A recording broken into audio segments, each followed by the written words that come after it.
phone ring. My brother called me for some crazy mess. But they ain't even want that. All right, 3, 2, 1. Go ahead. Welcome to the Antonio Parkinson Project. Today, we're talking about the government shutdown.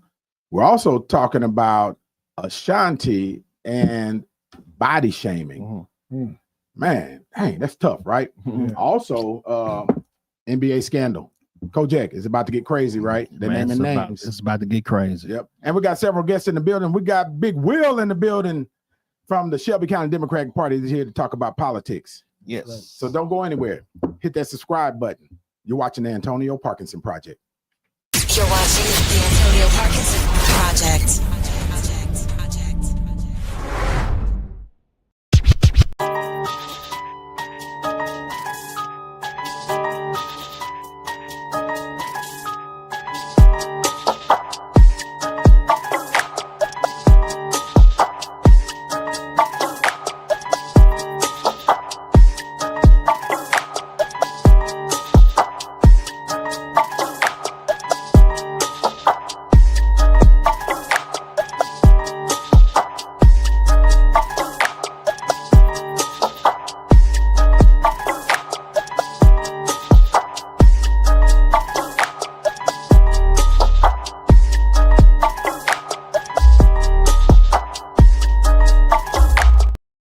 We come right back. Welcome back to the Antonio Parkinson Project. Josh said you gave me too many buttons to push, man, on this new stuff, right? Hey, welcome back to the Antonio Parkinson Project. You're watching the fastest growing visual podcast in the Memphis market. Let's go, baby. Give it up. Yeah. Oh man, Kojak. It sounded like a clap was missing or something. Yeah, it's normally, it's normally full. Yeah. For some reason, it's like it's missing something. Yeah, man. I heard a void in the clap, man. It was like it was, it almost made us seem like we were out of rhythm with our clap. Yeah, man. Angelica, did you clap? Don't. Damn. Crickets. Damn.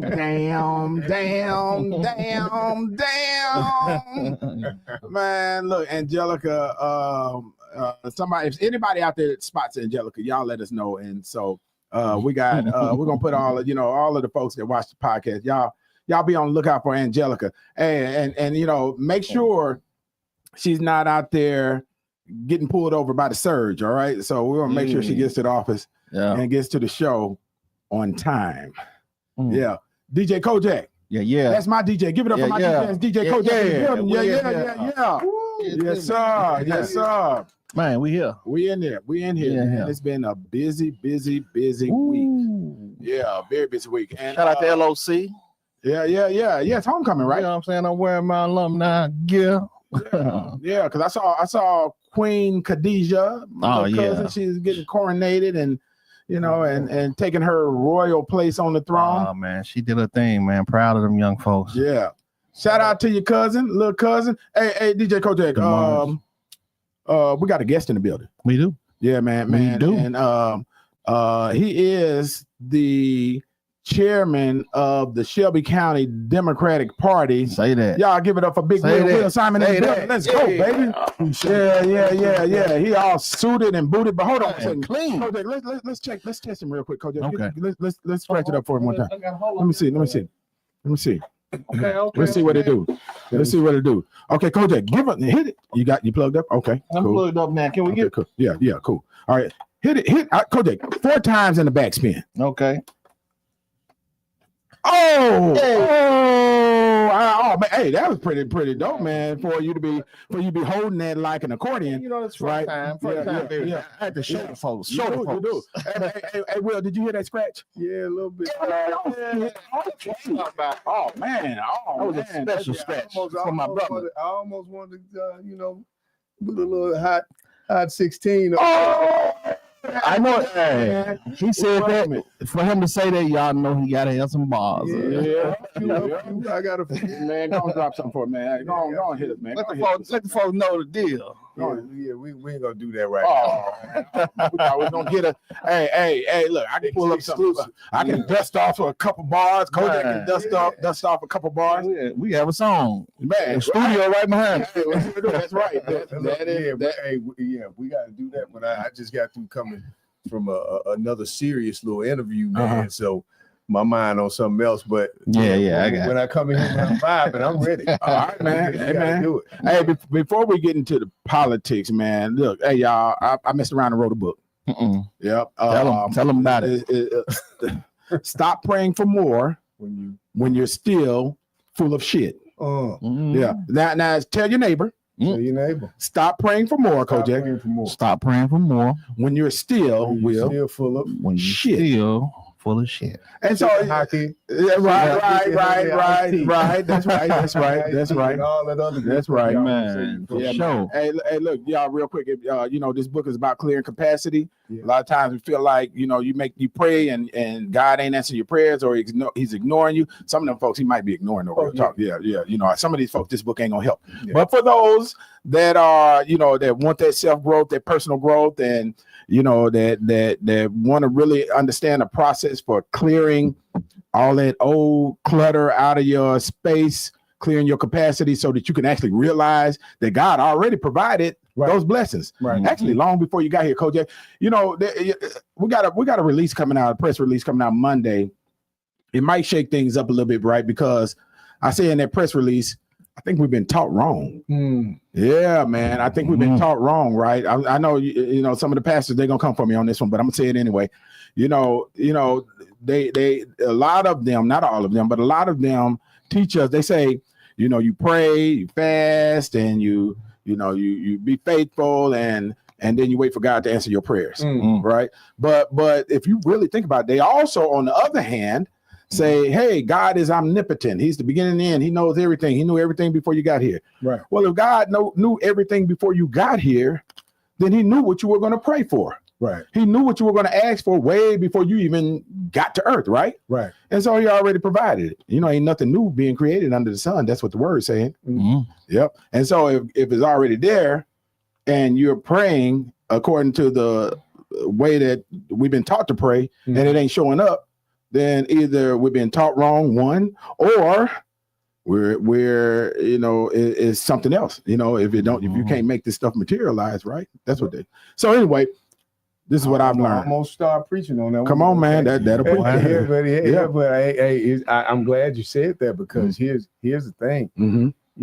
You have to assume the position to get anything. Man, you better speak. So I was talking to somebody one day, and I asked the question. I said, why did God require Moses to hold his staff up as he was having the Red Sea open? So, and the person said, he could have told him just put it on the ground and open, but he had him hold his arms like this to receive. That's how you receive something. You have to open yourself up to receive. Yeah. And then on top of that, what happens when your child walks up to you and they do your dad like this? Wow. Well, I ain't no preacher, but don't push me. Come on, man. Yeah. I mean, the most irresistible thing for any father is for a child to walk up and say, Daddy, come get me. Yeah. And so, I mean, even Jesus. Yeah. He's on the cross. Yeah. And he was like this. Yeah. And you know what's interesting about this being open? Right. There's nothing blocking that. Nothing blocking. It's the capacity. Yeah. It's wide open. Yeah. Right. And we make the analogy in the book, and we'll move on to the other things that it's like you having a house full of old furniture, and you can't even get the new furniture in because you got this old shit that's just sitting in there blocking up space, taking up space, right? Yeah. Right. Hey, some of y'all got them old couches and beds and y'all stuff that y'all really need to get out. Anyway, got old demons on it. That's it. Right. Old demons. Old demons. Speaking of old demons, right? Hey, man, government shut down. Oh man, come on, government shut down, man. And now so the government's been shut down. I think it got to be about 40 some days, 50 24? Days in. No, it's more than that, ain't it? Because it's 40 when we first started talking about it. Remember with Angelica? Remember we made her count it down on her anniversary date? Well, yeah. So it's 24 days official, you know. Is it 24 days? 24 days. Okay. Now they was supposed to pass it a long time ago. They just I thought it was longer than that. around. Yeah, I think because I thought it started October or right before October the 1st. Oh yeah, that's right. It was Now. 10 days that it was 10 days when Angelica was talking about it. And what was happening is they were talking about it so much that it was going to happen. Right. They talked 20 days before it was going to happen. Yeah. And should have happened. That's when it was should have been passed. Yeah. And so now, you know, with it lingering as much as it is now you're about to start seeing, you know, where the rubber meets the road because people are going to be affected. And you know, the every state now is warning their citizens that, you know, food stamps are not going to make it here for Thanksgiving. I think we got a little video. Josh, run that video. Did you guys realize that there's so many people talking about the food stamp cut that's going on as far as like people not getting their food stamps for the month of November? But what I'm going to say is probably not going to benefit you or change the narrative of what's going on for the month of November. But what I am going to say is that you guys realize that around the first of the month, when the majority of people get their food stamps around the first of the month, not everybody, some people get them like on the 3rd, the 15th. It all depends. I don't know if it goes by your last name or what, but majority, if not all of these grocery stores around the U.S., they depend on those billions of dollars worth of food stamps to come in every single month. They prep for it every month at their grocery store. That's why when you go into a store around the first of the month, you see fresh grapes. Everything looks so fresh and pretty because they know that it's going to leave those shelves quick. You guys realize, even if it's just the month of November and people don't get their food stamps, do you know how bad that's going to hurt the grocery stores? All those turkeys that's coming from all those farms that's going to sit there, millions of turkeys. They're going to have to get that stuff away. They can't let it just sit there and spoil. All that meat that sits there, guys, they have to mark that meat down and give it to you and sell it to you for discounted prices. Only people with cash is going to be able to afford that food. You guys realize how bad it's going to hurt the meat producers, the butchers, the farmers, the people who produce the vegetables and everything. So this is way bigger than you guys think. A lot of people was thinking, well, Thanksgiving's going to be bad. It could be bad if people don't get their food stamps because they're dependent on it. But just think about how big of a freaking disaster it's going to be on our economy, man. All it's going to take is just 1 month of people not getting their food stamps, and watch what happens in those grocery stores. Those meat prices is going to drop. Those vegetable prices is going to drop. Those fruit prices is going to drop. They're not going to throw that stuff in the trash can, guys. Not when they can at least make something off of it. But you guys leave me your comments on this topic. I'm just really curious. I think the grocery stores are going to suffer just as much as the people who are not getting their SNAP benefits for the month of November. Thanks for watching. You're watching the Antonio Parkinson Project. Man, hey, so man, I was so glad to find that video because a lot of times, man, we don't get into the weeds enough to understand not just only how it's going to affect the households of the everyday citizens, but also what it's going to do to the economy. And that in itself is going to affect even more citizens because you're talking about, you know, when it starts affecting grocery stores, you're talking about jobs, right? You know, and you're talking about, you know, those that produce these goods that go into the grocery store, such as the meat producers, you know, vegetable producers. And when people lose confidence, this is the key for our economy. The key for whether or not our economy is going to be strong or weak is when people lose faith in the economy. That's right. Yep. That's right. So for me, when I hear this whole thing about SNAP, I think about a different acronym. It's show enough a problem. Yeah. Because what they don't realize that, you know, holding healthcare as hostage to push an agenda and to say we're not going to feed you if you won't let us take your health care. That's diabolical, man. I mean, choose between a woman where we have infant mortality, especially here in Shelby County, infant mortality at the highest rate. We have women that barely get their health care when it comes to maternal, the whole maternal process because they don't have access to health care. And you say either you choose to lose even more of that or not eat. Yeah, or starve. Yeah. Man. I mean, that's something that we really have to think about because that's showing up a problem. Yeah, but you know, it's diabolical though, if you think about it. Really think it's immoral. But a lot of people don't realize that, you know, even back in the day, and we're not witnessing anything new. You know, if you go back to the Trail of Tears, you know, with Native Americans and how they literally put them on a death march from state to state, y'all. Now, so I'm not talking about walking from Fraser to Raleigh. Right. I'm talking about walking from Connecticut to Oklahoma. Right. And the intent was to kill off their food supply, which is buffalo. Right. And then create these lines that these young braves could not go outside of to hunt for deer and buffalo. That's right. Because if they went outside those lines, they kill them because the intent was to starve them, you know, and you know, and let them die of disease. Don't forget, we give you some blankets with smallpox. Right. And to die of disease. Right. And no health care. So same thing, right? No health care, no food, no health care. Right. Same thing. So it's the same thing. Yeah. I mean, I've heard people tell us, you know, they look at the Democrats, say, Democrats, you know, you're allowing this to happen. Well, for us to look at a situation where we see 20 million people going to lose health care, and we know that's the end result of that. And then we sit here and say, you know what, we're going to go ahead and bargain with you and trust you to do the right thing on the other side with a group that we can't trust, period. Right. And we're going to trust you to do what you're going to do. And then we go ahead and sign on for that.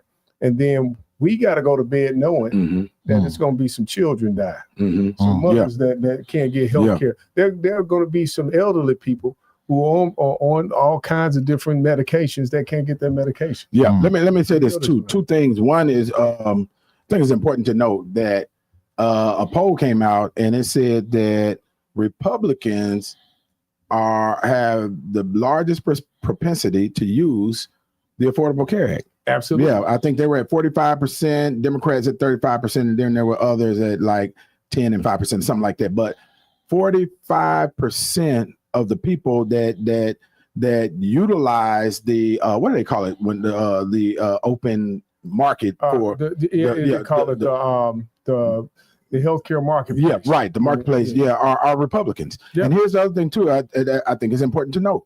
Right.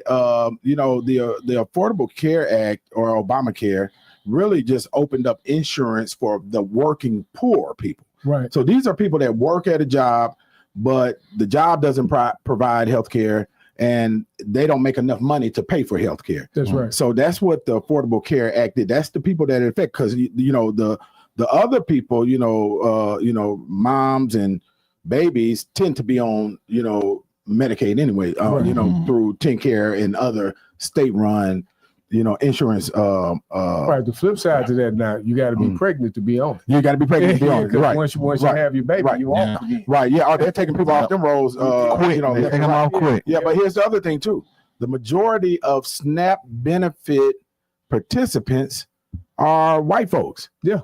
Yeah, the overwhelming majority, right? And so, you know, they are hurting their own. But what's interesting is this, you know, and it's the difference between the Republican Party and the Democratic Party, and the difference between, you know, white folks and black folks, cultural differences, is they don't care if one of theirs, you know, you got to take one for the team player. If your family died, if granny dies because she didn't have the access to the health care, you know, she just had to take one for the team so we can preserve our power. That's right. Well, there's an African proverb that was sent to me by the great Chef Wilbur. Shout out to Chef. Man, shout out to Chef.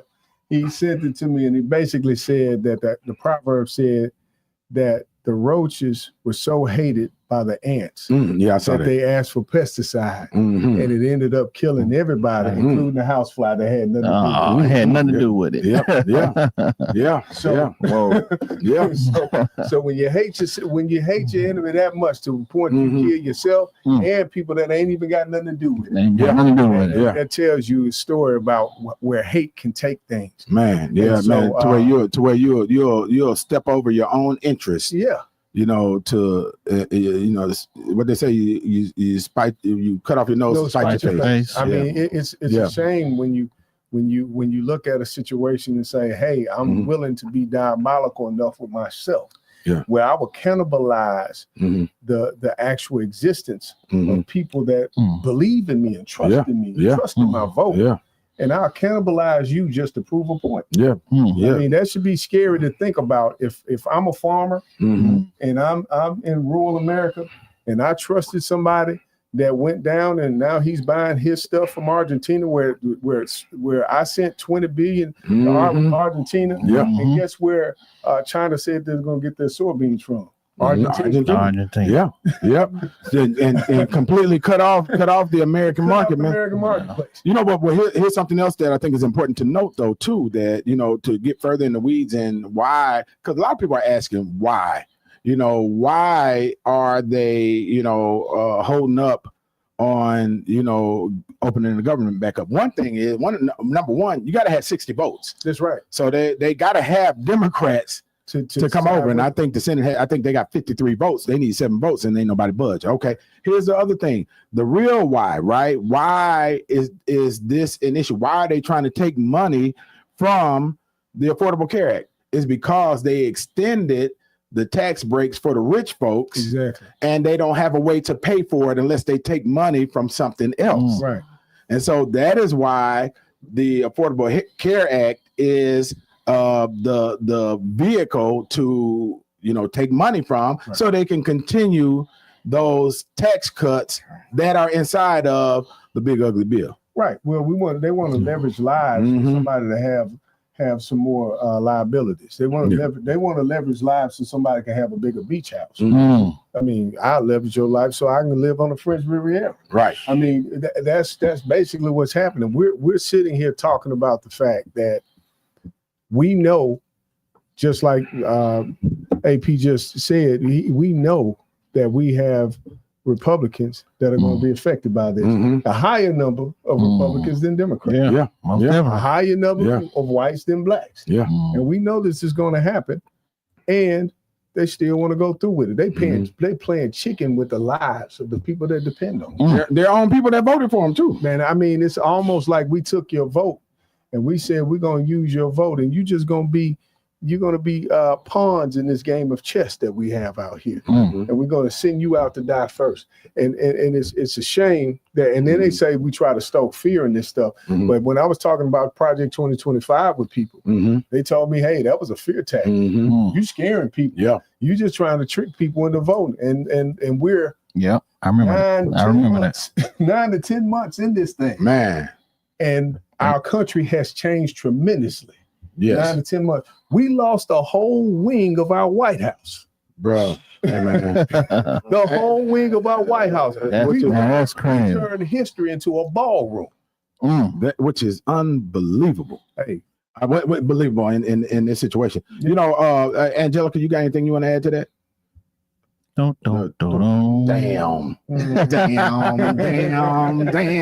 Damn. Yeah, I do want to shift just a little bit also to what's happening here. One of the things synchronicity is a mother, right? You be in one space and then things just start churning in that same space. So it's funny, man, probably about 4 or 5 different people lined up and I was having conversations with them from different spaces, but all about workforce development, right? And I was explaining to them this, we have a workforce problem, because when you factor in what's happening with ICE, right, they are rounding up a lot of immigrants, right, and it is having a devastating effect on the workforce, right? People to do these jobs, right? Construction jobs, ag jobs, you name it, restaurant service area, and a lot of spaces, right? Yeah. And what's interesting is we hadn't even really we're about to feel it, the effect of what that has on the economy. This economy thing, man, you better watch it, because this thing is about to be horrible. Yeah. Right. Because I met with one of our unions here. Shout out to the carpenters and the mill workers. We appreciate you. Yeah. Met with them and to talk about training new workers to get into the field, because think about it, if you don't have that workforce, you can't build, right? The development slows down to a halt, right? Which also is a major factor in the slowing of the economy, right? And so now, which brings us to what's happening here on the ground in Memphis. We got of course the surge happening right now, right? And we have everybody was chasing the story about the National Guard, right? Mm-hmm. The National Guard is not the story. No, that's not the story. National Guard, I think the maximum, if there's even 150 National Guardsmen in here, I'll be surprised, because I see the same few every time I see them, right? And they're not arresting people. They don't have they wasn't given the order to arrest people or the authority to arrest people. And so I really think that was a political strategy by the governor to appease the president, right? To say, okay, I did what you said and sent the National Guard into Memphis, right? But he sent them in so soft, right, that they're not even doing anything, right? And so, and it's a huge difference between the rhetoric in the National Guard coming into a red state, Tennessee, and into Memphis, versus how they are trying to message and position them going into these blue states such as Illinois and Oregon. Yeah. Right. Yeah. To that point, I was on the show earlier today, and somebody brought it up, and I said, it's funny. We see the National Guard being escorted by police officers. Right. Yeah. A bunch of pomp and circumstance. We got a parade going, and then they selling us a parade as protection. Right. The parade is not protection. The parade is just what it is. It's a spectacle. Yeah. And so we have these 4 to 5 guards. I've seen them walk around downtown, because I work downtown. I see them in this little huddle, and they all walking together. Right. And they don't have weapons. They don't have nothing even write down what took place. Right. So they're tourists. They're tourists. Right. They get paid to tour. Right. And so when we look at that, I said, well, why wouldn't you go to a group of young men and say, hey, we'll pay you guys to be the eyes and ears of the community, and you be protected by the police, and now you become the people that help us stop this crime around here. If you want to really help Memphis, long-term effect is now you have citizens that are involved in this process. If we want to make Memphis safer, you got to include the citizens. You can't include outside. Well, interesting you say that. That's actually a great idea. Interesting you say that, but I think we also have to factor in the why the governor would do that, right? Well, because he's been in the cross. I'm not defending him, but he's been in the crosshairs of the Trumpers. What was it, about a year or two ago? Trump been calling Rhino. He didn't want that heat no more, right? Like so he found his way. But here's the other thing too, that I think the media is totally missing, right? When I think it is it's a chess move on behalf of, and I hate to give him this credit, but it's his people. It ain't him. It's his people. But it's a chess move to be able to say that when they call him to the carpet and say, you're sending the National Guard into these blue states, he's gonna say, no, I didn't. I sent him into a red state. Right. You see what I'm saying? Yeah. So he can offset that argument of this is political in nature, right? Yeah. And so I think that was a bifolded move, that they did. And the governor found a way to slide it in, not to piss him off, because remember the governor had said 2 times that he didn't want to do it. Yeah, exactly. Yeah. And the number went from 1,500 to 150. Yeah, that's right. And then 150 represents not just the people on the street, but it represents administrative people. It does. Yeah. They got suits on. Yeah. They got for their paper pushes. You never know that they are. So it might be the same 8. That might be why I'm seeing the same 8. That's exactly why. The grade 8 is walking around. Right. right, And, right. That's the lowest ranking. And scared everybody. Right. But you know what's interesting too, when we had the Freedom Awards, I actually stopped and talked to them, right? I'm prior military too. Yeah. And I stopped and talked to them, and I was asking them, what their thoughts were, this, that, and other, if they had family and this, that, and other, and some of them had family. And I said, man, you know what, man, one of them was from Lebanon, and one guy was from New York. One guy was from might have been Clarksville area or Rutherford County, other places like that, right? And I asked him, I said, man, look, I said, Memphis Police Department started at about 60,000, right? I said, man, y'all ought to consider applying for a job, right? And he said, one of them said, the one from New York said, oh man, I've been thinking about that too. Such. The other ones, as I'm telling them this, because they don't get paid that kind of money out different places, right? Exactly. And I started telling them, and they were thinking about it, right? And I said, wouldn't that be a flip on the story? Because I did ask them. Yeah. I said, man, do y'all like it here? And all of them was like, yeah, we like it. I said, is it what you thought it was? They were like, nah, it's not nearly nothing like what we thought, what we've been told it was, right? Exactly. Right. And I told them about, applying and getting that money, right, from, to become a Memphis police officer, right? Right. And man, them jokers were like, man, yeah, man, that's a great idea,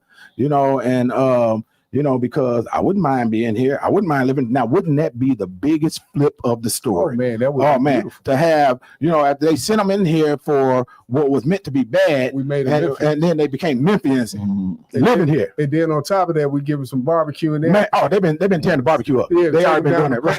They ain't talking about pork. Right. That's what choice. Yeah.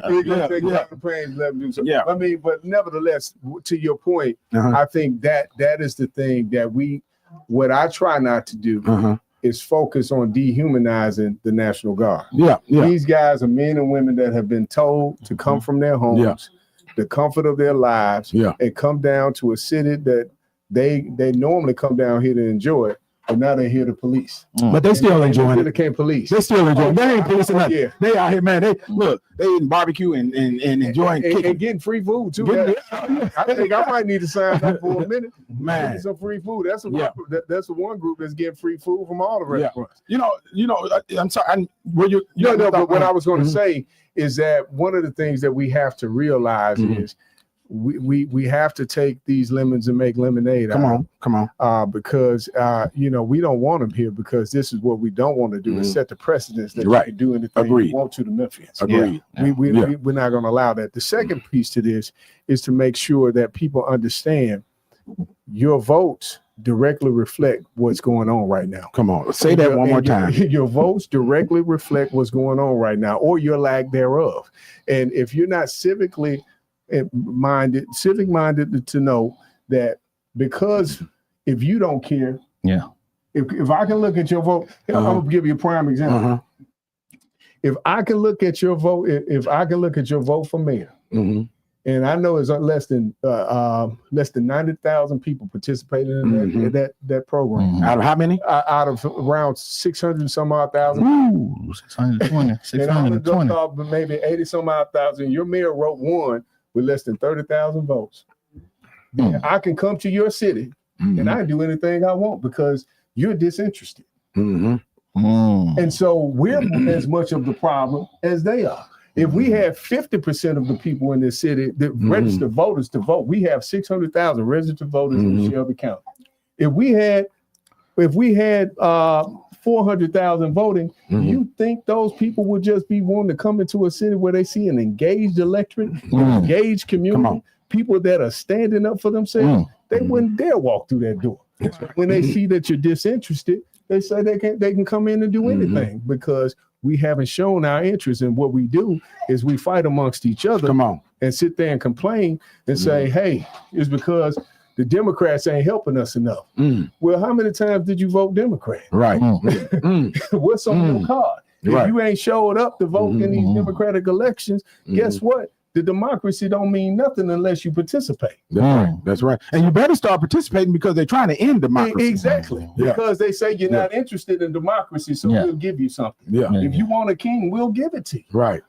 You're not interested in democracy. And to the point of that, if we have a disinterested electorate, when we see some of these races where the real rubber meets the road in our community, It's these judges. Come on. Oh man, yeah. It's these freaking state legislators. The stuff that really makes the rubber meet the road for everybody else. If you're not interested in those races, then we can just come and take that over. Yeah. Because we don't need you to waste the time of us spending money on these things. We'll just give you something. Yeah. Yeah. You know, Mr. Chairman, they are Steve Bannon. Dang, I should have pulled some video from this. But Steve Bannon has been at every media opportunity saying that President Trump is going to run for a third term. Oh yeah, because he's massaging your brain. Yep, that's right. He's massaging. He's letting you see it. When he put that hat on his desk, when he was sitting in the office and had Trump 2028 on there, that was for a reason. Yep. He set the tone. He said, I think, therefore I am. He's using discarders. I think, therefore I am. And he's letting you see, here's what I want to, here's my agenda, and here's what I'm going to do. And guess what? I'm going to do it in your face, and you're going to be massaged to it, and it's just going to be comfortable. And you know, people, man, listen, this is what I tell people, man. You know, our biggest issue is lack of a plan, Angelica. Oh, yeah. Don't start with me. Our biggest issue first impressions to the guests. Our biggest issue is lack of a plan, right? Yeah. And you know, the Republicans had a plan in Project 2025 that they've been started a while back, right? People before we even knew there was a Project 2025. 1970. And so, but we always end up, and it's not just Democrats, but it's black folks too. Yeah. You know, we always end up on our heels in a defensive posture because we don't have a strategy, right? And we're not offensive minded, and that's detrimental to us. Well, I'm gonna tell you, one of our problems is we're resilient. See, one of the things we depend on resilience when we can just resist in the beginning. We don't have to be resilient. Sometimes when you're a giant, your strength is just standing up. See, a giant is nothing when the giant is just laying down on the ground. Right. When the giant lays on the ground, you take away his width and his height and everything. So he's not a giant anymore. We in Shelby County, I think blacks make up 85% of the Democratic vote here. Yeah. And which this is the biggest, the bluest, the blackest district in the state of Tennessee as it relates to Democrats. Yeah. That's how can we let one person go around and say, I'm going to turn it red?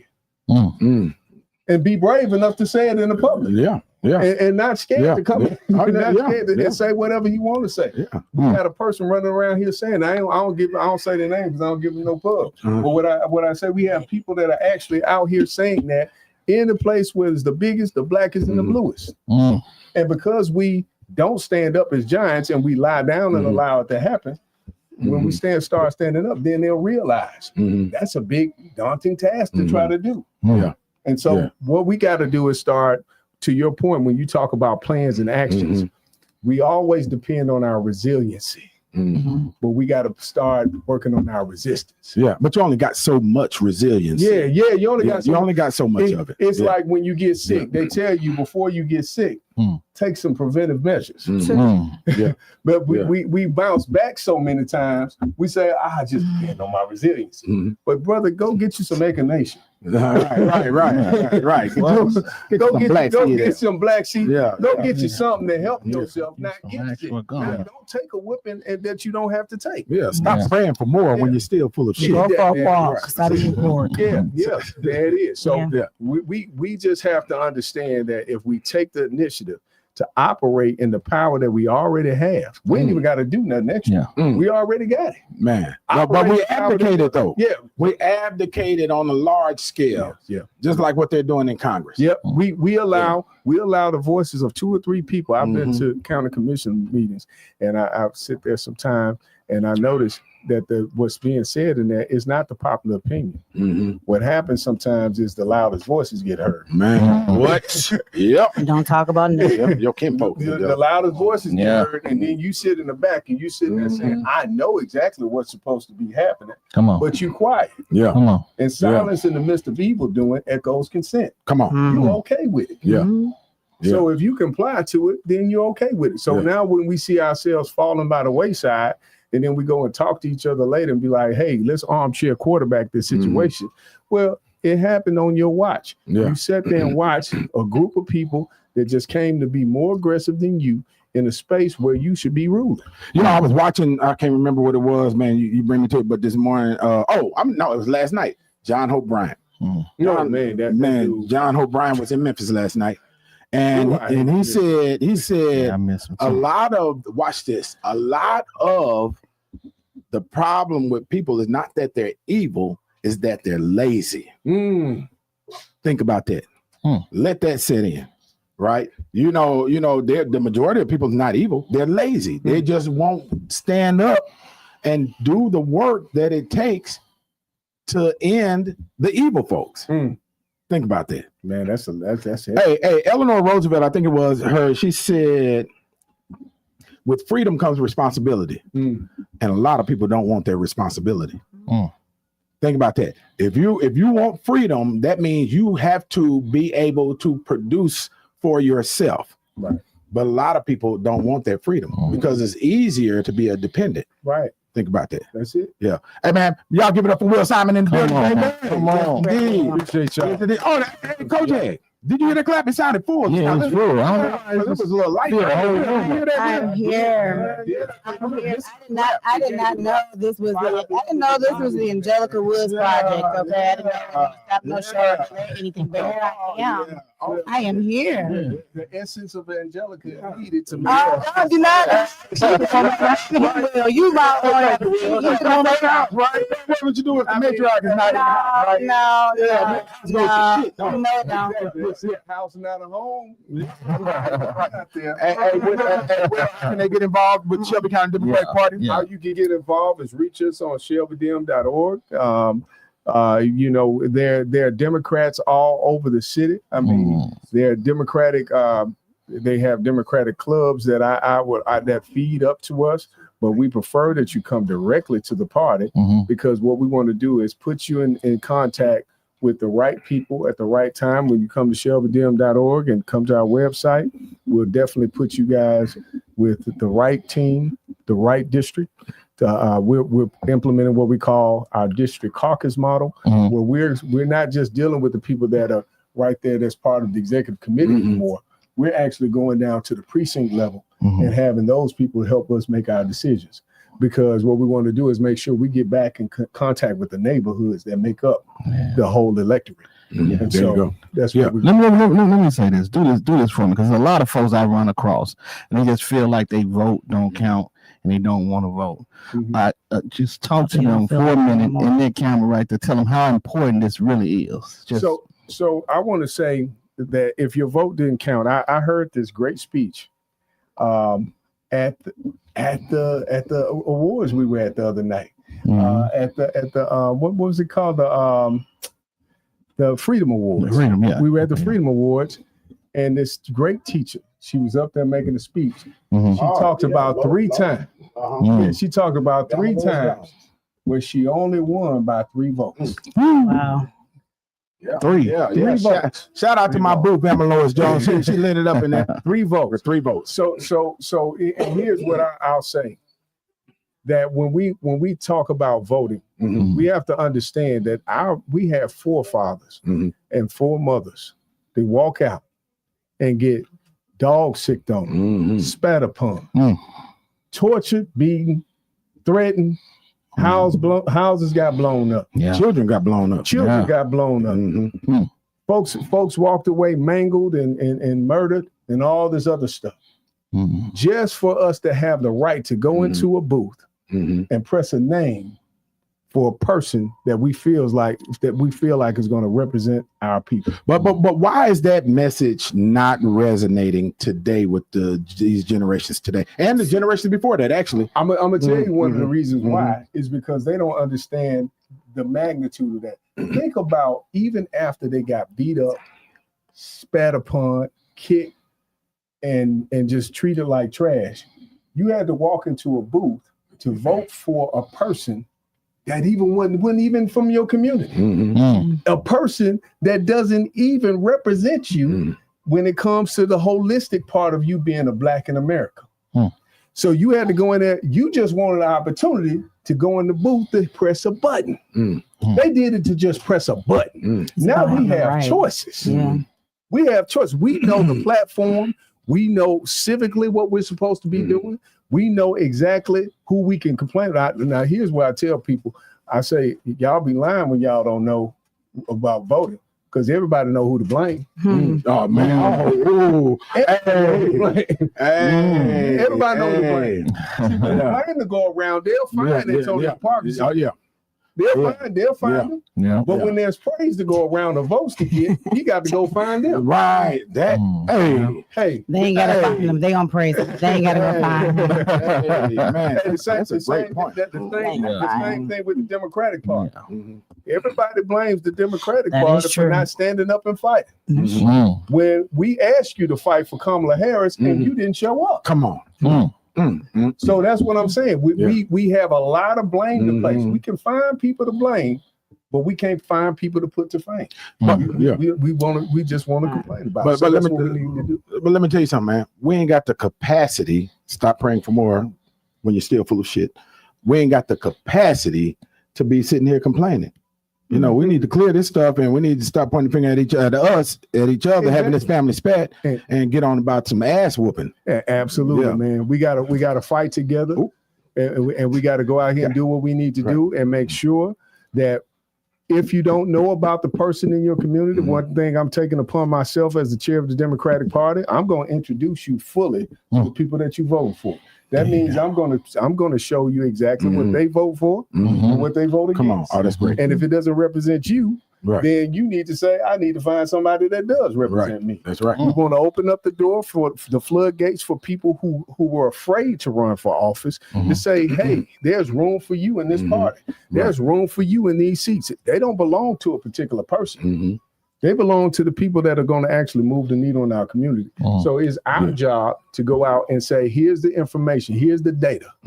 Look at this person, just like you go pick out your Jordans, just like you go pick out, hey, ladies that pick out what nail shop they like going to, all that other stuff. Here's the information. Here's the performance. Now make an informed decision. And that's our job to do that. But you have to want to be a part of this fix. You can't expect the fix to happen without us. That's right. I don't think we even talk about that. Just go vote, period. I don't care. They're trying to take it whether right, make it, you just vote. Yeah. That's it. Just vote. I don't care who it is, just vote. It don't matter. That's why they need you. Because we're not, I promise, I'm here. This is the Angelica Woods Project. So tune in, don't go anywhere. Right. Yeah, I'm hot. I apologize to the guests. You already met me before. You already know. Right. They never met me before. I apologize in advance. I come in hot. Hey, y'all hear Angelica here. Y'all start praying for more. Please. Right. But full yourself to capacity. Because I'm about to drop off. You want no room for it. That is funny. Hashtag stop playing. Yeah. Something. Right. Hey, man, y'all give up one more time for Will Simon, his chairman, man. We love you, man. We appreciate you, man. Hey, look, don't go anywhere. When we come back, we're going to talk about body shaming, Ashante, and we got the Price family coming up to the stage. So hit that subscribe button. We'll be right back. You're watching the Antonio Parkinson Project. You're watching the Antonio Parkinson Project.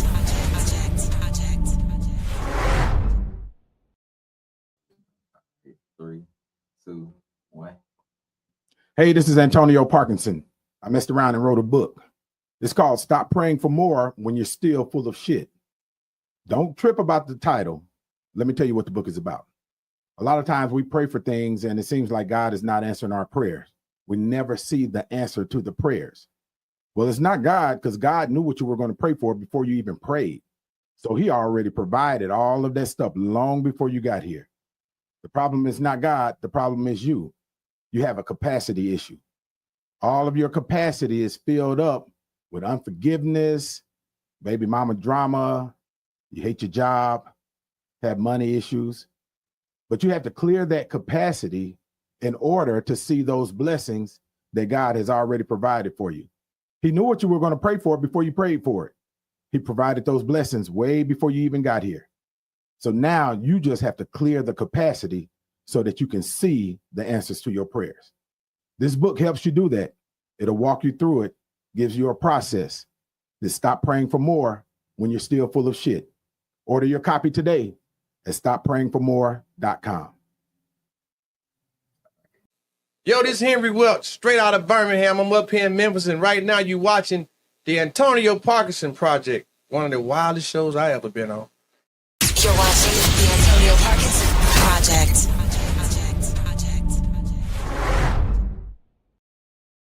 Welcome back to the Antonio Parkinson Project. You're watching the fastest growing visual podcast in the Memphis market. Let's go, baby. They're so excited now. Look at the energy. They're so happy. They have peace and harmony. They can breathe and all that. I'm here. I am here. I am here. You are, can I introduce you though? No, please. Okay. But I'm wondering, I didn't hear the prices clap, man. So I'm you They know, probably feel sorry for me. Wait a minute. Let me do this. Let's try this one more time. Welcome back to the Antonio Parkinson Project. They You're watching the fastest growing visual podcast in the Memphis market. Let's go, prices. Yeah. Look, there it is. There it is. Y'all give it up for my lovely, lovely co-host Angelica Jelly Woods back in the building. Back in the Baby. building. Literally, Come on. I was abused, threatened, passive aggressive. So we're gonna dive into. It's perfectly aligned to be up in here today. I am barefaced. In the book. I am barefaced with child and everything in here. But She's gorgeous. thank you. Yeah, you too. Yeah. I told you, girl, your makeup all through, your hair cute, Look, and I everything. wasn't saying that to you in front of the mister. Now look, Right. you don't get me whipped on my own show. Please whip them. Got some guns too. Whip them, please. Like your old military and shit, man. Look, come on now. I put some money in your book. Don't worry about the folks that's here. Whip them. Hey, y'all give it up for my DJ. That's my DJ, DJ Kojak in the building. Let's go, baby. Kojak, you can half clap too, because you let him send you off. Man, boy. She is really cutting up. I'm ready. Man. I apologize. Yeah. I am the nicest. I am so She nice. ain't apologize to us, though. I am so nice. Yeah. Isn't it lovely? Go on, put on the camera. I'm not. Get on Once the she put it camera. on, she gonna always come on. Oh, Lord. So DJ Kojak, Yeah. I need you to scratch it up for our new guest. This is their first time. Yeah, scratch it up for him. Okay, let's see. Yeah. Tone this up. She's doing it like this. Okay. Let me see. Hold it up a little bit because they this is important. Y'all pay attention now. Y'all didn't Prices. hear nothing. Prices. Y'all pay attention now. You gonna give them 4 in the back spin? 4 on the back. Okay, let's do it.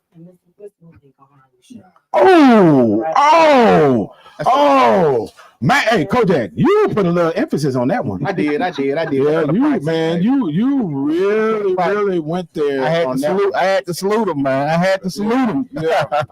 Yeah, For sure. So let me ask the prices. Did y'all hit the scratch? I assume you can hear it on the other end. Okay. Hear it. But I'm assuming listeners can hear it. Help me, Miss Price. Hit the scratch. I heard. Yeah, that's what I'm talking about. Yeah. Maybe I one time I said y'all didn't hear nothing. Close on this side. So she's at Y'all on my side, not there. Okay, thank you. the left side. There you go. You're not on their side. You knocked it out. You bumped. Yeah, that's right, Kojak. Don't mess with nothing. Okay, so we're still recording, right? Yeah. Okay, so while they're trying to figure out everything, because the glue is back together. So I know before going into break, Antonio Parkinson said that we're going to talk about Ashanti. You guys know what Ashanti is? Do we know who Ashanti? Yeah, it's a singer. Have you ever seen recently that she went viral for body shaming? You know, she revealed her beach body. Have you ever seen the beach body? You're looking like no, but she has a postpartum body. You know, after you have a child, your body's just different. You feel different. You feel crazy. I still feel crazy sometimes right now. My child's 3 years old. But Josh, you have a clip? After women have babies, it's a real sensitive time for us, that postpartum period. So as for mommy, I'm curious, Nelly, how you were there to support her. Ashanti, you can tell me how you dealt with that postpartum, your body, your hair, everything happens to women. So like, how did you deal with that and how'd you support her? Well, I mean, just encouragement, man. I mean, she's strong. She's no peewee. Don't get all that. Like, somebody who's maintained in this business and for 20 plus years and achieved the things that she's achieved, you don't get that way without being a fighter. So, I mean, you just play your instincts when you think do what she asks you to do first and foremost. That helps. But I mean, you just supportive. Just try to be as supportive as you can and try to understand that it came out of her and not you. Again, it was a lot going through a lot of firsts in front of so many people, obviously. Becoming newlyweds and getting married and having a child. And yes, the postpartum body. And, again, I like to be in a bikini on an island. Yes. You know what I mean? So after having the baby, yes, you go through those things as a woman, and I just feel like I wanted to inspire women that it's okay. You don't have to snap back the minute you step out of the out of the hospital room. You know what I mean? Like, you can work at it and be healthy and eat healthy and go to the gym and find that time when that time is meant for you. Don't feel the pressure. I feel like there's so much on women, to look a certain way and snap a certain way, and again, for me, it's just putting your focus into you and making sure you're okay mentally and healthy, because you have to be strong for your child. You know what I mean? So, and he's good. He's being a little modest, but he's good. He's very encouraging, and he has a very nice nurturing side. I love it. I'm smiling. You're watching the Antonio Parkinson Project. Hey, this is Bev Johnson, the queen of talk on WDIA Radio, and you're watching the Antonio Parkinson Project. All right, hey, Coach, Josh just dropped the drop in there. But this whole thing, we got video with the picture that Ashanti was posing. I'm like, what? I'm like, what are they talking about? The men saying she extra fine. What are you talking about? I don't understand, man. Hey, Josh, run that video real quick. Oh, he had a video. Josh, this innocent and happy photo of Ashanti is circling around the internet for all the wrong reasons. This photo has opened a discourse about her post-baby body, and I just think how disgusting it is that women cannot just go about their lives. She's clearly having fun with her baby without there being an open discussion about our bodies. People are comparing her body to what it looked like before she had her baby, saying that they thought that she would have her body back by now and all these really disgusting things. And I always find those comments ironic, given the fact that it was just a few years ago we lost Miss Jackie O due to post-surgery complications after getting what was described as a mommy makeover. And the internet had so much discourse about how women should love themselves, how we shouldn't be quick to get under the knife. Yet Ashanti is just existing and loving life, and she has to deal with harsh comments about her body. There is absolutely no winning when it comes to being a woman. People want you to have a baby but not look like you had a baby. When you just went through this life-changing and very body-altering event, and now you have a new human to take care of. Ashanti has always been curvy and always been stunning, and that hasn't changed. But what does need to change is this conversation. You're watching the Antonio Parkinson Project.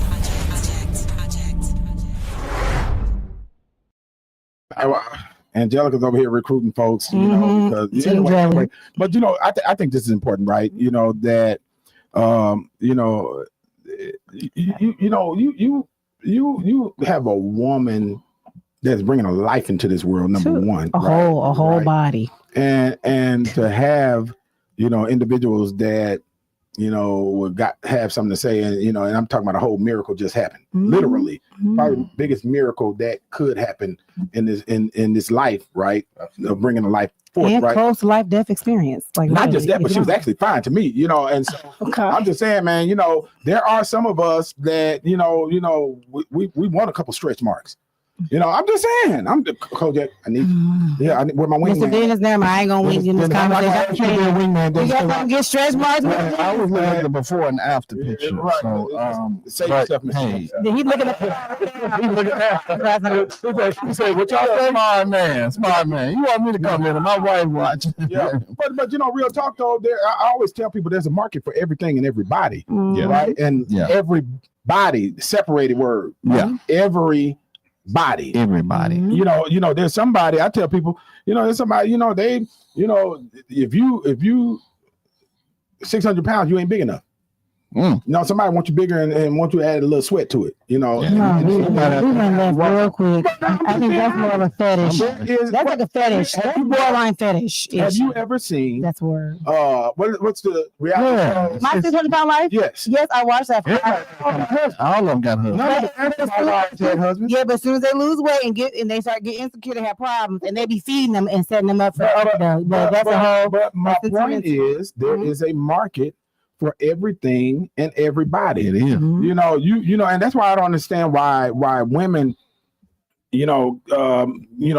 become self-conscious about, how they look or who they are, like not having makeup on, right? Yeah. And there's a market. There's somebody that worship the ground. I know there's somebody worship the ground you walk on without makeup on. He just trying to make up for making me come in without makeup on, no babysitter, late. Mitch. Yeah, worships the ground she walks on without makeup on. Exactly. I mean, that was. You gotta respect that. That's a good one. That was a good one. That's a good one. I'll get you there. Thank you, man. I understand. When you have a child, you birth the child.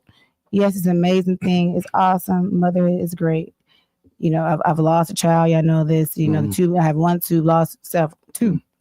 But the thing is, you lose a part of yourself too when you gain a human being. So it's not just your body that's changing, your whole life is changes. Yeah. You suffer with making sure you still identify with yourself, but there's no such thing as identifying with your own self. You have to balance, well, okay, what does a new person look like? And you just going through all this crisis. Then you have to imagine being her with the noise in the background. You're a public figure, which is annoying. I would never want to be one. That makes sense. I'm sitting on a podcast, but anyways, and I didn't even want to do this because I think people are mean and cruel, and I just didn't want to do this. But the thing is, you're dealing with all that noise, and her body doesn't look anything remotely. Not even Kojak, you seen it? Yeah, but on she's nice. So she's struggling. She was very known for her island. That's superficial stuff, though. 25 years ago. 25 years ago. Yeah, and Miss Price, I have a question. When you gave birth to Dennis Jr., right? Is it Dennis Jr.? I'm actually his stepmom. Okay, when you have given birth, did you struggle with was your body the same? It was not the same. It was a lot that changed. And I didn't struggle with it though. I just took it for what it was, did the best I could with trying to get back into shape, which is very difficult. And after my first one, it was pretty easy, but after that third one, but are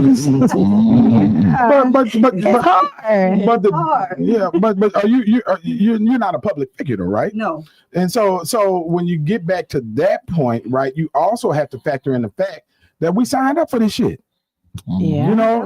We signed up to be public figures, right? And everything that comes with being a public figure comes with being, for me, death threats, people cursing you out, people praising you, people loving you. I get more love, I think, thank God, right? But everything that comes with it comes with it. That's true. And so,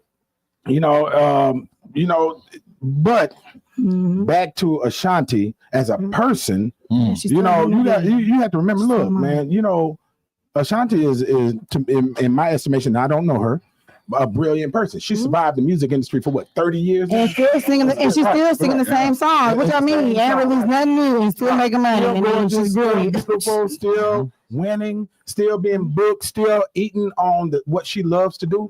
That's brilliance. She is in her purpose. And that's the main thing to me that matters. Speaking of purpose. Yeah. Stop praying for more. Oh God. When you're still full of shit. We talk about purpose in the book. Thank you for that. I was more talking about the foundation.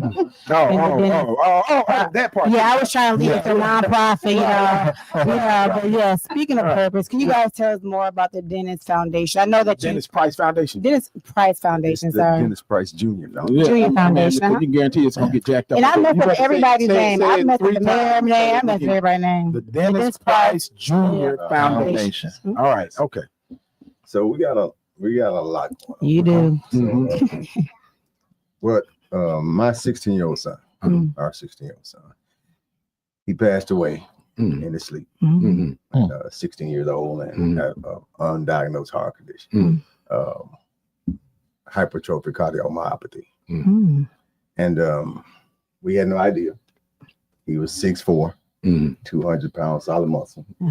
And we took him home at 7 o'clock Saturday night, the 14th of September 2013. And at 7 o'clock Sunday morning, September the 15th, 2013, his mom called me and told me he had that. My goodness. Hysterically. My goodness. And I was driving an 18-wheeler with two trailers, two-lane highway. So fast forward, I remember when first time I saw him after he passed, I didn't get back in time enough to see him before they cut on him and everything. And I walked in, and I asked my family, his mom family, my family's huge. They're gonna always support me, and they're gonna always be with us whenever we go, something going on. So I asked everybody to give me a minute to go see my son. And I walked in and I saw my son. And that's my first experience with the spirit. Because I watched my son and I said, "This is not my son." Yes. And he wasn't there. Right. That was the housing. The shell. And I was like, but that's what I had for 16 years. So I kissed him and told him I loved him. And I just said, on top of my head, "You're going to be here a lot longer. You're going to be here much longer after I'm gone." And that was just one of those things you say randomly and you don't think anything about it, but this just kept on ringing my head. So that was God just put this on me. So I started a foundation, a scholarship. Because that's the easy thing to do, because as working people, man, it's hard to, a foundation is tough. Especially if you're trying to do it for the right reason. It's tough. So I promised God that I was going to do this. And I'm not telling anybody God caused an accident, but He allowed it. He allowed it. That's what she always says. In 21, February of 21, me and my son, we had a transportation business, man. We grind and we was right there. We were right there. We had a verbal contract with a company, and everything you had worked for, it's right there in your face. And so I trained 3 young men, my son and 2 other young men, and I was taking them to Jackson, Tennessee to get this. Our youngest son that he's talking A CDL license. My youngest son was in the truck with me. We had just made the decision to take her out of the truck. She can run the business from home. You used to drive the truck? No, she wouldn't. Oh, what is that? Okay, I was about to say you used to drive. I call myself a trucker. Right. Sorry. I had We went from an 18-wheeler to, I don't know if you know what a hot shot is.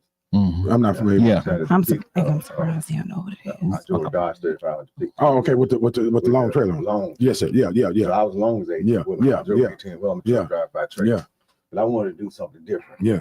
And I did the hot shot, man. And we were really very successful. Yeah. And I said, like we said, and the work that we put in, it was about to pay off. But God had other plans. And if I had done the thing with this company, I wouldn't be doing what I'm doing. Yeah. So the wreck happened, and I got a Oh, there was an accident.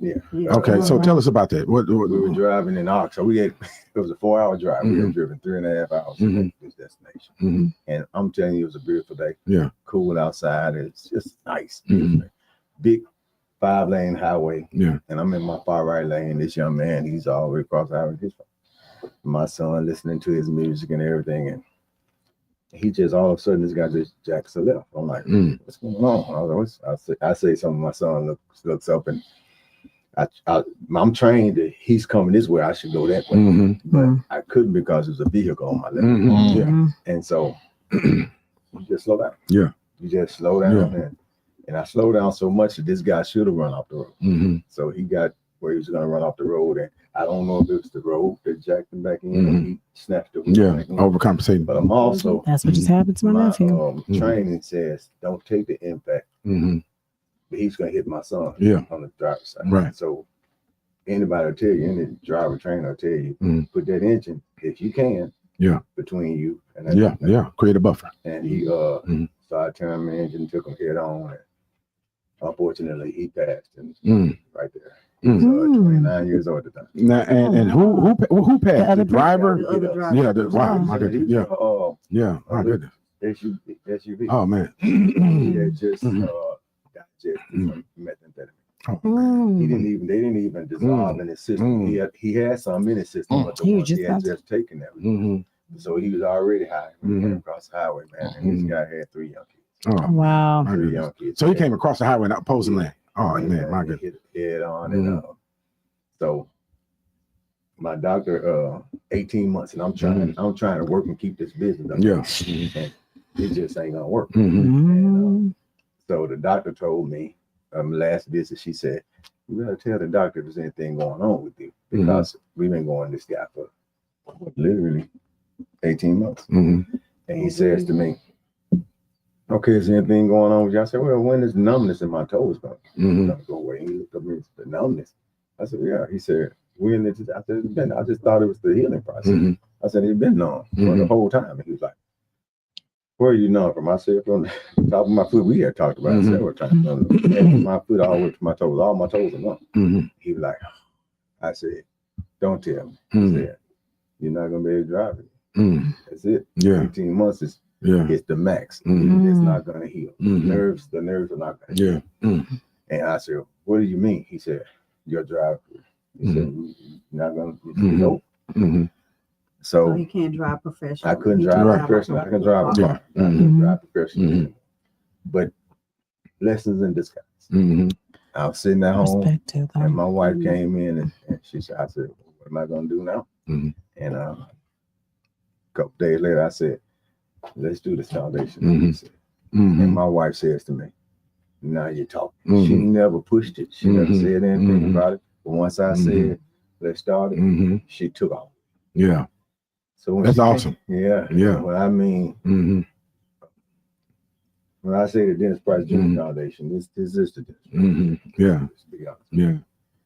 I'm the face of the organization, but she's the backbone. Isn't that great to have? So man, y'all give it up for Price over there, man. Look at her holding it down. So she came in, and I said, "Let's hold on." It was close to his anniversary, his death. And that day always looms on me. I can tell you one time she said, "You know that your mood changes that day is approaching." And I don't even think about it. I just something about the subconscious, man. And them cells carry memory, man. And so she said, "It changed." So I said, "I'm gonna change that perspective." So we started the Dennis Price Jr. Foundation on the same day that he passed. Oh, wow. So my son died September the 15th, 2013. We started the Dennis Price Jr. Foundation September the 15th, 2023. No, man. Exactly 10 years today. And we were working in this, man, I'm tell y'all, God has just put everything in front of me that I needed to we're doing a lot of great things. You know, when people say that, and I think it's vitally important, God put everything right there in front of me. That symbolizes you operating fully in your purpose. And stop praying for more when you're still full of shit. And it's not a shameless plug. The reason I'm saying it is because we talk about that in the book, right? When you are operating fully in your purpose, everything lays out before you. And I'm just going to add this last little part before Angelica starts hating them. When you are operating, in your purpose and in your lane and in your wiring, that's where you have, and people don't realize this, they talk about in the Bible, it said God gave man full dominion over the earth. Yes, but only in your space. Right. And so your lane is your lane. Your purpose is your purpose. You were wired and built for that. And that's where you have full dominion and ownership of it. Nobody else can lay claim to what is yours for your purpose. And that's why you see everything that you have ownership of is in that lane. I want to add to that, though. It's not even that. Your perspective. Absolutely. You chose because you could have been, I was gonna say, you could have been on meth drunk behind what all that's happened to you. You know what I mean? So you chose perspective, and then of course your wife. Okay, I mean, because I always say this all the time: who you are married to and tied to is very important. And it takes something. It takes something about a man to see, even about you going to him saying, bring up his issue at the doctor, because black men have a problem with speaking on what's going on. And by you listening, not looking at it as, some people may say be in control, and for you to be able to listen to her, is wisdom, because she could have saved you from something else and helped put you on course. Now somebody else who didn't care, be like, baby, all right, take you some I don't want to say some Alka-Seltzer, that ain't gonna work. We heard oh my God, you be quiet. You don't say nothing when I talk. Your twin. Yeah, when the pressure was high. I'm talking about my nephew. We talking about you talking about car. My nephew car flipped 5 times the other weekend. And so that's what we're talking about. But you want to tell the whole story? No, I don't, because I want to talk about the foundation. Okay. Because you said your son was athletic, but he was a basketball player, correct? Can you leave that out? He was a basketball player. So the foundation, what do you guys actually do? I know about the closet. I did not know that you guys provide food. Well, we don't know about the closet, so if you explain all of that. The closet was not our original. Okay. What's the original goal? What's the purpose? DJ passed from undiagnosed heart. Right. So my goal was to change the physicals in schools. Okay, yeah, man. The physicals that he took every year. Oh wow. Sometimes twice. They're not. They're obsolete. Right. Okay. So the calculate goal, I had to figure out where and who I needed to come, where I needed to go. So I got some good friends, and so I'm pretty sure you know about what J.A. Hardaway's work. Yeah. So some of it. Yeah. So we were the grand opening of the Care Closet at Westwood. By this time, our first closet was Ridgeway. So let me start from the beginning. How we got to school before we even got to the closet. So we went to a game I'm not gonna name a particular school. Don't name it. And that's what we do. He offered names. Put those names out here, man. Yeah, he don't name that. Because the story didn't. Oh Lord, okay. That's even better for Parkinson. Yeah. Who was it? He wants you to say. Who was it? Mitchell. No. Melrose. Who was it? Don't say it. So we okay. Oh, you went to Melrose? Okay. So we went to Ashford K-8 school. Okay. And we went to sound like Douglas. Sound like Douglas. He gonna get it out of you. He determined. Wow, crazy. This football team is just disrespectful. Okay. And my wife said, they need your help. And I looked at her and said, what? And she said, they need your help. And I said, now you know coaches. I know coaches. I used to coach. Most coaches are gonna tell you, they don't need you. So I said, I'm going out here. Please, sir. You so wise. You wise. I knew you was a wise man, boy. You better listen to me. Right. Yeah. Hey, do your part, right? Yeah. Right. Like your husband. Dennis Parker, I said, can I help you? I said, you need some help with this. That young man looked me in my eyes and said, yes, sir. I was like, right again. He accepted it. I like this story. Okay. When do you want me? He said tomorrow. Oh wow. This kid didn't have no shame. Yeah. He said tomorrow. So I went up to the school the next day. And y'all not gonna believe this. The grass was this high. So he never goes anywhere by himself. I'm going with him. Right. Right. He's still a trucker. You're gonna ride. Right. The grass is high, and I'm like, what is going on? Right. The field was cut, but it's still high. The grass was going back. And I said, man, this is what they do, right? Yeah. So I called my brother. I said, we were actually called her dad, and he came up and just cut a path so the football team can walk, so they can walk through the high grass. Yeah. And so I called my brother, and my brother came with his mower, and he cut a little more. And so the next day, my brother bought like 10 guys, and I didn't do this to get anybody in trouble, so I videotaped it, and I posted on Facebook, and I said, man, what is it like to have good friends? That's all I said. Yeah. And posted it. Yeah. Man, I got back to the school system, and the next day when old 10 guys pulled up on that block lot, they had cut that whole field and grass, everything down. Man, thank God, right? And what's interesting is, one, we have to take care of our own, right? We are responsible for our own, and we can't wait for bureaucracy to right. But they were motivated. That's right. They were motivated. Yeah, man. So we were football practice going on, and me and you at this age, man, we got it. Yeah. These kids, I said, hey man, what's going on with you? I said, the head guy was supposed to be 150, and he was. Yeah, I said, man, I ain't 8 since 12 o'clock. Yeah. I said, what? Yeah. It's summertime. Mm-hmm. 2 days. They can't eat. No, they can't even practice down after school because they have to wait till it cool off. So they've gone from 12 o'clock to 6:30, 7 o'clock. And they eat that. Now you want to play football. Yeah. Practice. And I'm like, okay, let's do something about that. I called the same brother. They had cut the grass. I said, man, I got to get these guys some snacks. My brother went to Sam's and loaded up on Sam's and bought snacks up to the school. And we had the kids snacks and so we did this a couple of times. South DJ Care Class came out. I delivered some snacks to the coach and during the day. And one of the counselors. So this how just that fast they had gotten around that would happen. Yeah. Wow. Yeah, that's awesome though. That's big. They're gonna name the school because school gotta be better because you help. No, so that's not that wasn't good. So it wasn't Douglas K. Okay. So the counselor asked, am I helping? Are we helping anybody inside the football team? I'm like, didn't really know how to answer it. I said, what do you need, ma'am? And she said, deodorant. That's just man. Wow. Hey, I said, what do you mean? Come on, man. You know that middle school age, man. Man, you over there, man. Your wings cutting up in middle school, man. Look, come on, wings, right? And we ain't talking about no chicken wings, man. We talking about the wings. So put your arms out. Don't raise your hand. In fact, just blink if you want to be called on. Right? Don't look. Hey, Brother Price. Brother Price. Hey, come on now. Look, and then we was thinking we was cute back in it was junior high for me, right? We think we cute. We musty as a doggone owl out there, right?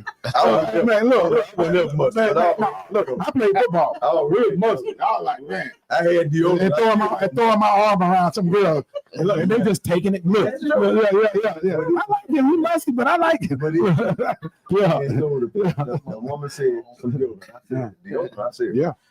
It shocked me. Yeah. And I said, oh, how much deodorant are you talking about?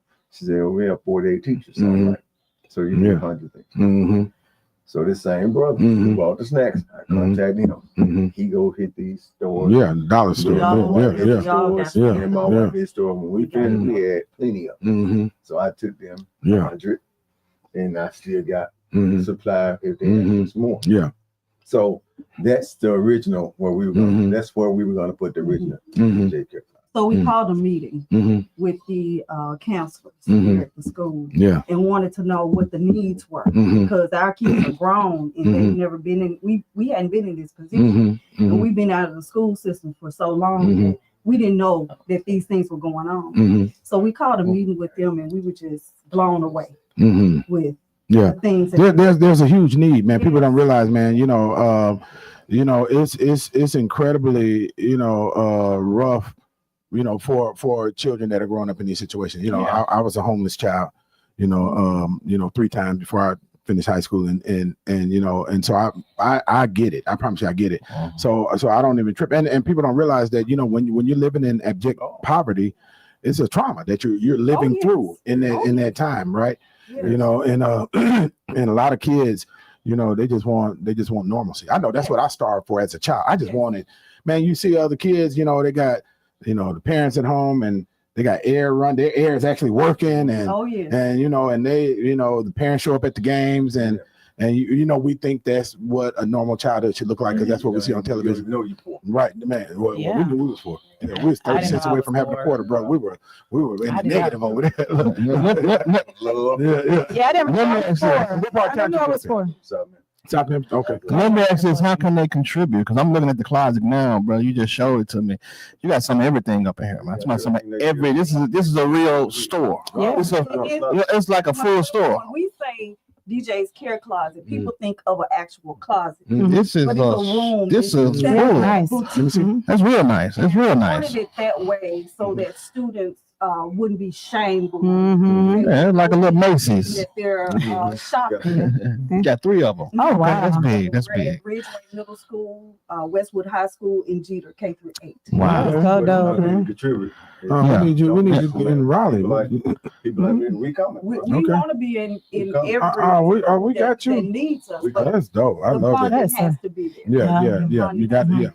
Yeah. And people can donate. You can go to our website www.thedennispricejrfoundation.com and you can donate there. Wow. But And I said something earlier offline. I said with food stamps being cut off and things like that next month, are you guys increasing like your acceptance of food? Will you let other people come in that's not? I missed that part. That are not. Do you have to be a student to be a part of the closet? I missed that part. So I took my daughter to the bathroom come in. I'm sorry. You do have to be a student to receive items from the actual closet, but we do have what is called we do have a program called Heart to Heart where we help people outside of the closet. Okay. I do everything.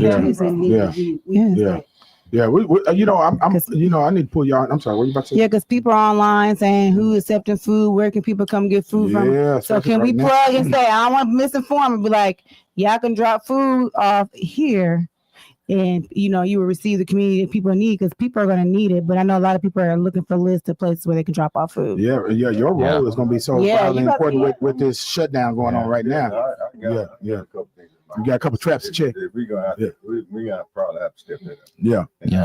Church is gonna be a big part of it. I got the. Don't give your church a plug. What church is it, man? Restoration Outreach Memphis. Okay. Well, Restoration. Where is it? Manchester. Okay. You know where the old Value City used to be? Yeah.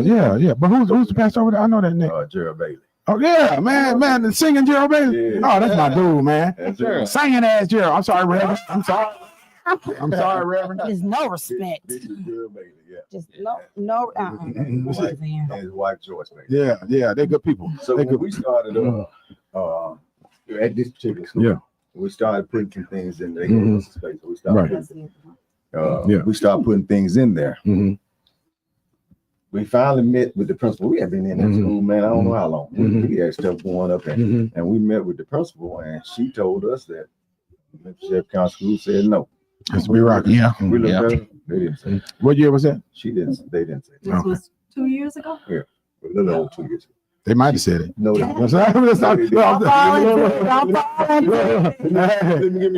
don't have to. You don't have to qualify. I believe you. Yeah. Because I knew. Right. I know a lot. Yeah. So she wanted to drop names. Yeah. And the name she dropped is nowhere in the world. DJ name went across that desk. Yeah. And they said no. Yeah. And I was like, okay. Yeah. That's how you're gonna do it. Yeah. But this is gonna happen. Yeah. You just gonna ruin it for your your kids. Yeah. So we did open a closet that same year, a few months later. Yeah. And you'll be open in all the schools you want to be open. Look at God. Yeah, I promise you that. What school did DJ play for? Did he? Ridgeway. Came out of Ridgeway. Okay. And he was, let me tell y'all something. When we always say strong. This dude was different. Yeah. When you talking about athletes, they are different. It's a different. Yeah. You know. Yeah. Oh yeah. Like I said, he knew you was strong. Yeah. Because the last weekend I got stung. This man grabbed me by my ankles and snatched me off the bed like I was. Right. I got up there. Right. No, Dad. Right.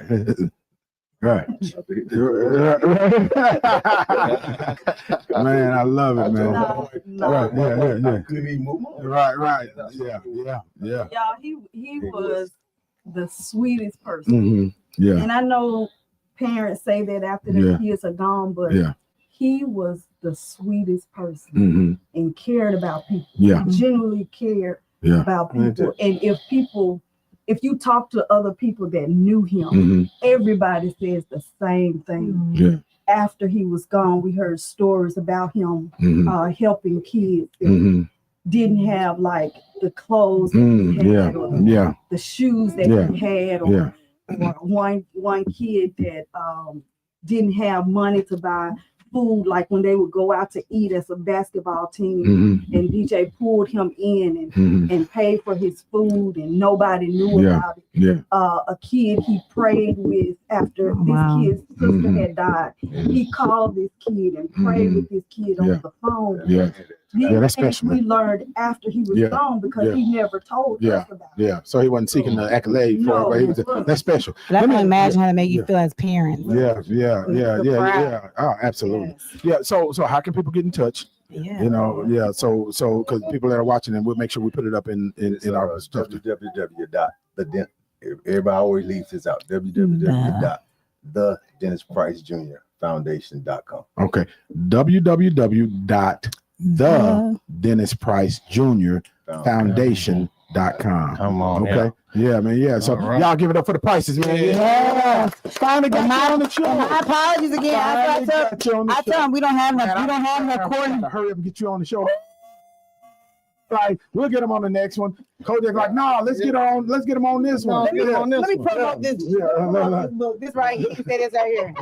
When you're full of ish, that's what he because this part he's full of it. Yeah. But I said we used to be spoiled and had a coordinator and everything. Please, our biggest thing right now is the physical about to be changed. Yeah. We're close to that. That's awesome. So we just had a meeting with LeBron on this past Monday. I can't speak too much on it, but we're going out to more than just Yeah. That's gonna be that's gonna happen. Yeah. And then hopefully when y'all go back in session in January, in the heart of an athlete, the Dennis Price Jr. Foundation would be live. Okay, all right, we speaking. We full of expectancy. I'll be expecting it. Twice. All right. I'm full of expectancy. Okay. Before it comes. Okay. Yeah, awesome. Okay. Awesome, man. Awesome. All right, y'all. And look, we didn't get a chance to cover it this week, but next week we're going to talk about the NBA scandal. You know, with Kojak. I know we ain't got time to talk about it tonight, but we got to talk about that, right? We got to. It's deep. Yeah, and so by then it'll probably be more names on this list. More names on y'all talking. I just really picked up the referee. Yeah. So look, thank y'all for watching. Those of you that tuned in, make sure you hit the subscribe button. And we'll see you next week. You've been watching the Antonio Parkinson Project. Good night. Go to the baby.